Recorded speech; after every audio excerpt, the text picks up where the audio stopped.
இங்கே சும்மாவே உட்காந்து நான் என்ன தான் பண்ணிகிட்ருக்கிறேன், நான் பிரயோஜனமே இல்லாதவன் அப்படிங்கிறது சேரில் மாட்டப்பட்டிருந்த ஒரு ஸ்க்ரூவோட எண்ணம்.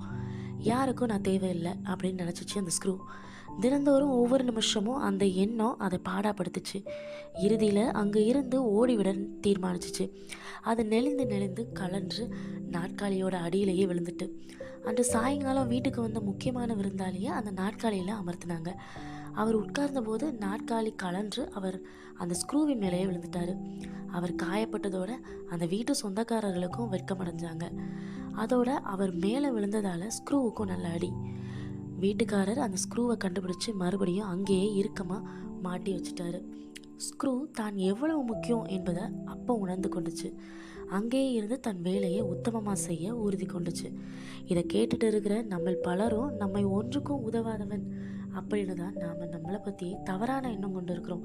அல்லது எனக்கு இந்த இடம் சரியே வராது, கம்ஃபர்டபுளாகவே இல்லை, நாம் வேறு இடத்துக்கு போயிருக்கோம் அப்படின்னு தேவன் நமக்கு கொடுத்த இடத்துலேருந்து வெளியேற முயற்சி செய்கிறோம். நாம் இருக்கிற வேலையாக இருக்கலாம், நம்முடைய படிப்பாக இருக்கலாம். மிகவும் முக்கியமான ஒரு விஷயம் என்னென்னா, பிள்ளைகளை வளர்க்கும் பெற்றோரின் பொறுப்பாக இருக்கலாம்.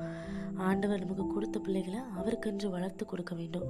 அந்த பொறுப்பிலிருந்து வெளியேறவே முடியாது. அந்த ஸ்க்ரூவோட வேலையை 2 பகுதியை இணைச்சு அந்த சேரோட கனத்தை தாங்குவது தான். அதுபோலவே நாமும் மிகவும் கனமான சுமையாக நினைக்கலாம் சில விஷயங்களை. ஒரே இடத்துல இருந்து அந்த ஸ்க்ரூவை போல வாழ்க்கையே வெறுத்து போன நிலையாக இருக்கலாம். இப்போது இருக்கும் இடத்துலையே தரித்திருங்க. வாழ்க்கையின் சவால்கள் அனைத்திலும் நாம் விடாமுயற்சியோடும் நீடிய பொறுமையோடும் ஆண்டவர் மேல் நம் நம்பிக்கையை முழுவதுமாக வைப்போம். அவரோட ராஜ்யம் நாம் இருக்கும் இடத்திலேயே கட்டப்பட நம்மை கொண்டு பெரிய பயங்கரமான காரியங்களை செய்வார்.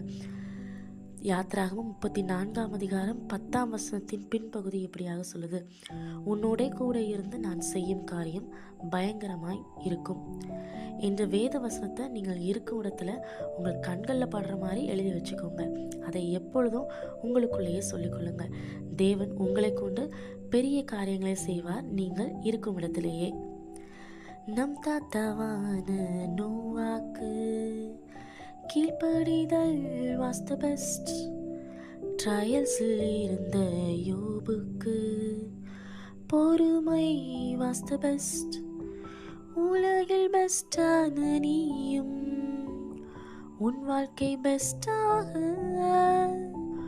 உலகில் பெஸ்டான நீயும் உன் வாழ்க்கை பெஸ்டாக ஏற்றுக்கொள்.